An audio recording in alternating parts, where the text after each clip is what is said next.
il y a beaucoup de livres d'enfants qui sont un peu rasoirs. Donc j'ai essayé d'en faire d'autres d'une façon prétentieuse, en espérant qu'ils soient plus drôles que les autres.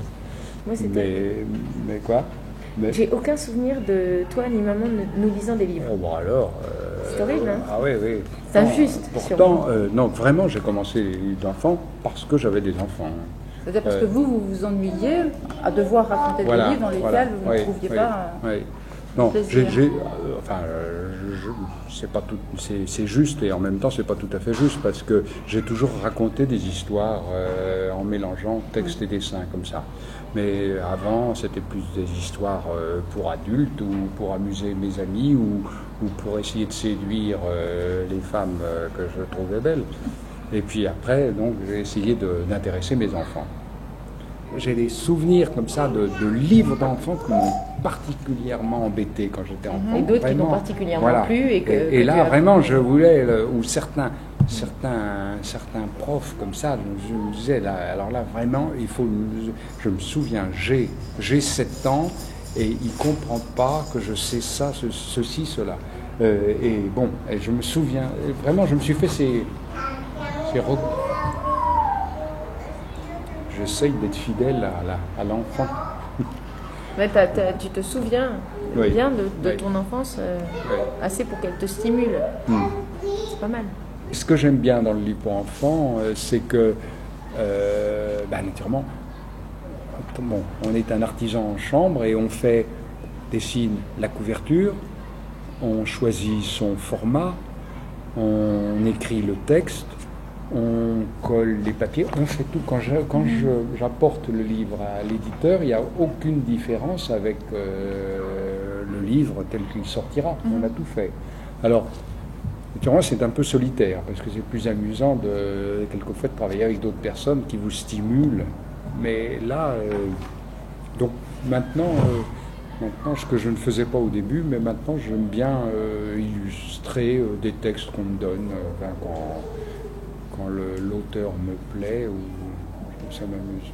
Finalement, les bons livres pour enfants sont des livres qui sont un peu des livres,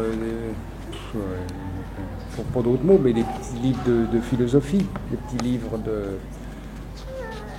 qui les aident un peu à vivre, les adultes comme enfants. Est-ce qu'il y a un livre en particulier auquel vous tenez plus? Ou est-ce que chaque livre est une nouvelle histoire, c'est qu'à de dire à la fois... C'est très curieux, c'est quand on fait un livre, c'est vraiment, on a une idée qui vous trotte dans la tête, on essaye de le soigner au maximum, parce qu'on sait que on ne pourra plus y revenir après. Hein. On envoie cette enveloppe, on ne peut plus la récupérer quand on l'a glissée dans la fente de la boîte aux lettres. Et après, c'est oublié. C'est un peu, ça vous travaille terriblement et c'est comme si, au fond, faire un livre, c'est se libérer d'un certain souci, quelque chose qui vous trottait dans la tête. Alors il y a eu une première fois, il y a eu un premier livre. Il y a eu un premier livre, le premier livre véritable, c'est leur mère, c'est Kay, qui a inventé un jour, je ne sais pas pourquoi, j'ai eu une idée, et elle a raconté l'histoire d'un petit oiseau qui était perdu dans Paris.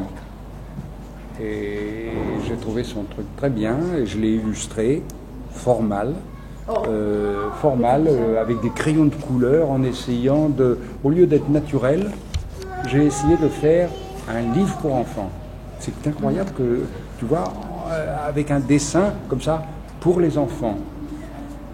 Et c'était pas, du coup, c'était faux, parce que j'essayais de faire quelque chose qui me correspondait pas, je sais pas, quelque chose qui n'était pas moi, que j'avais déjà vu, et c'était pas bon.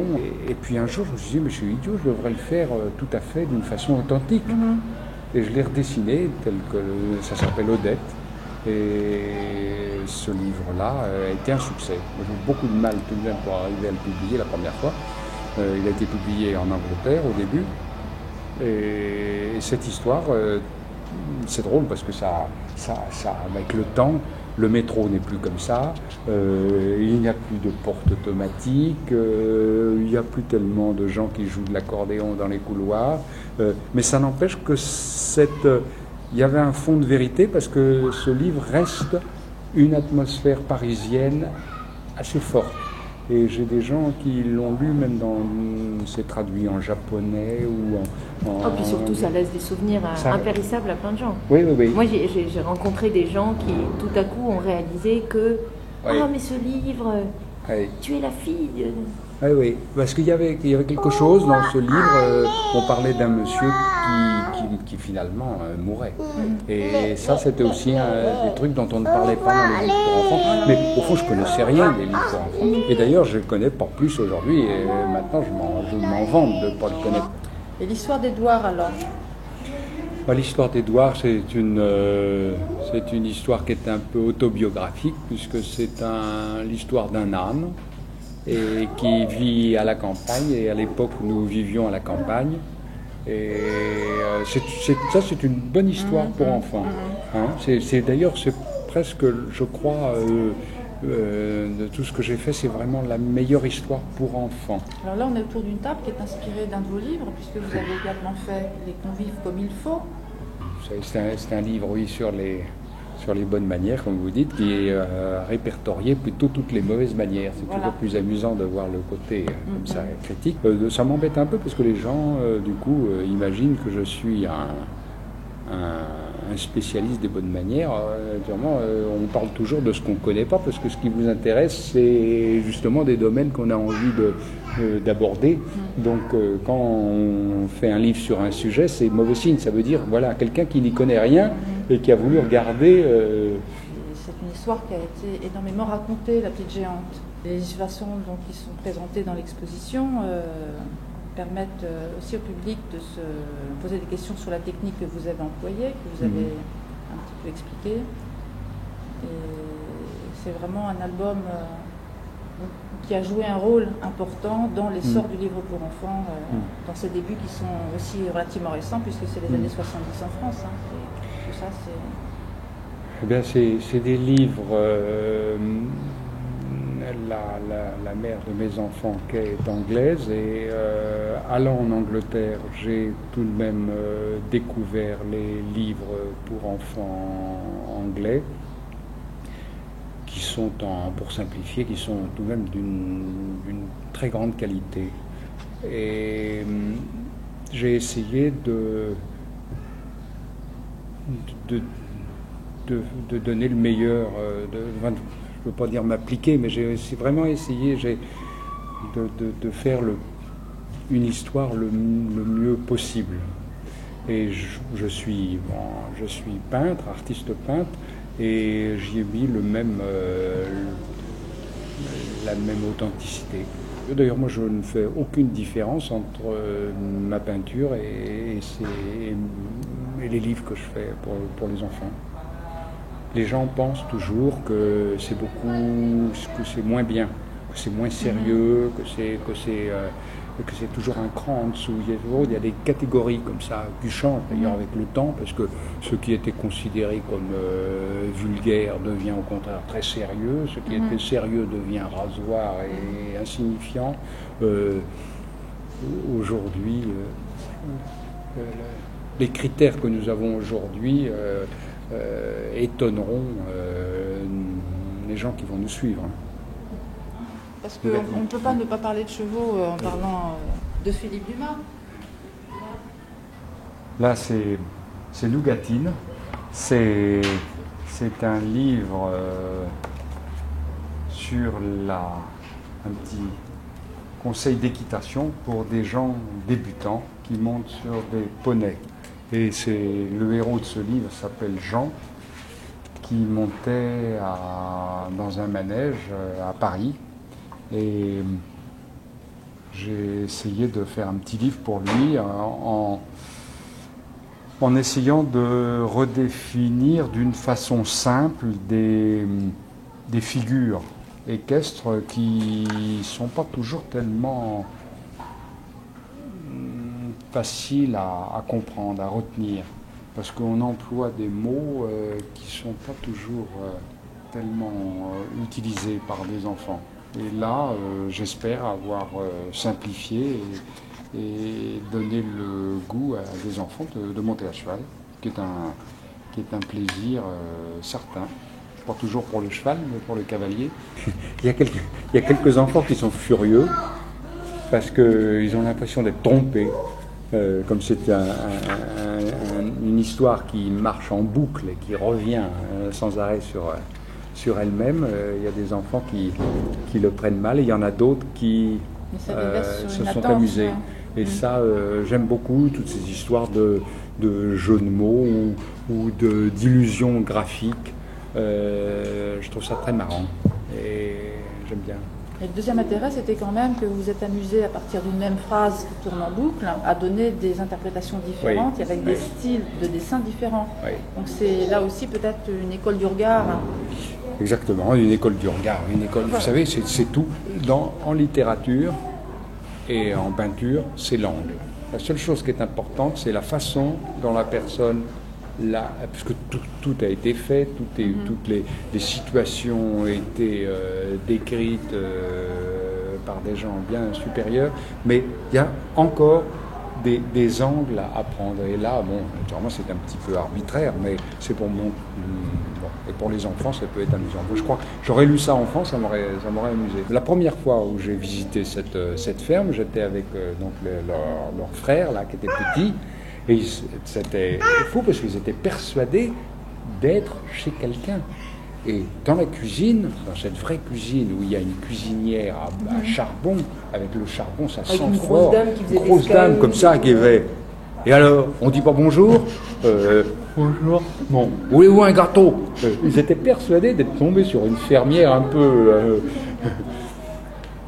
cariate. Je vais demander à l'école du loisir quel est le format le plus grand aujourd'hui que les machines d'impression peuvent accueillir.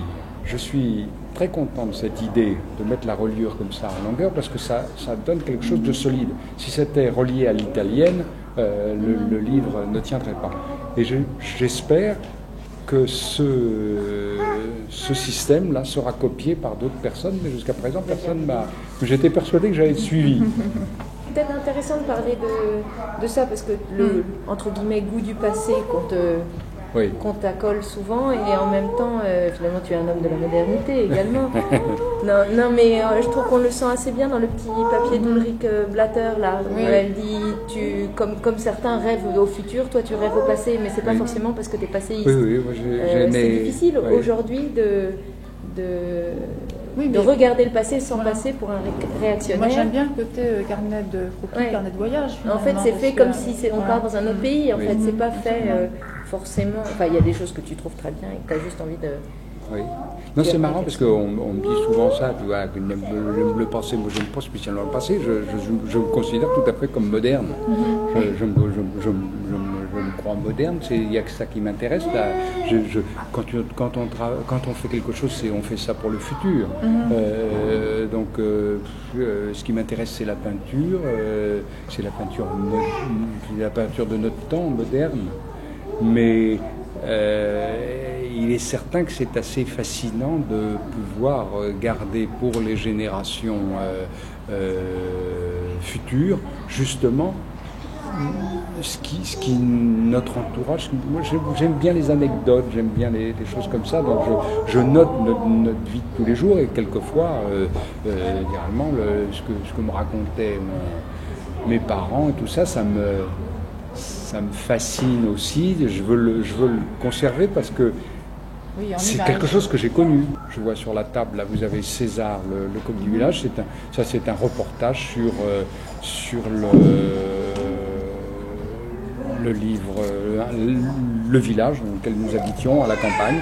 Et aujourd'hui, ça pourrait faire passéiste, mais c'était absolument, authentiquement, le portrait sur place de tous les gens du village. Et c'est pas tellement vieux, ça date d'il y a 20 ans. Oui, mais en 20 ans, c'est sûr que ça a beaucoup de choses.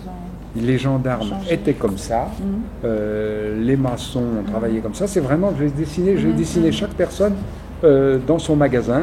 Et d'ailleurs, tous les gens ont dit, après ils me disaient, c'est bizarre parce que vous m'avez raté, mais les voisins, vous l'avez bien eu. Mais chacun se trouvait. Voilà. Et qu'est-ce qui fait qu'aujourd'hui tu n'en fais plus?